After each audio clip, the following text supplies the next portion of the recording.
Starting to get some of these areas cleared out. This is all full of boxes, wood, glass jars, shavings from the planer, all kinds of stuff, rope, bundles of rope. There's so many bundles of rope up here too. And these little woven mats and things. So much more to go, but getting one little section cleared out.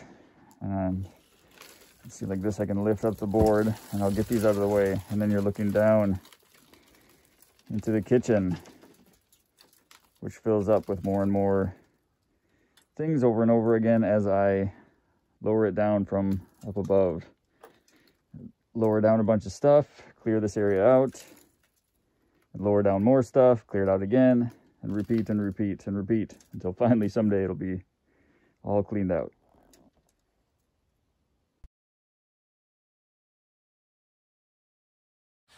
Here behind me is a good find from the section up above the ceiling here, the under roof section.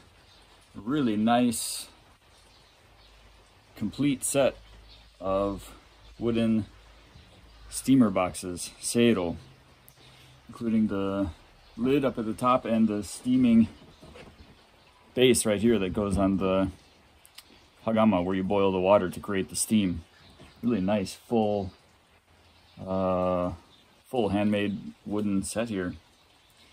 This house was the house of a carpenter, so I'm guessing that possibly made by the former owner of this house. Anyways, they're in really good shape.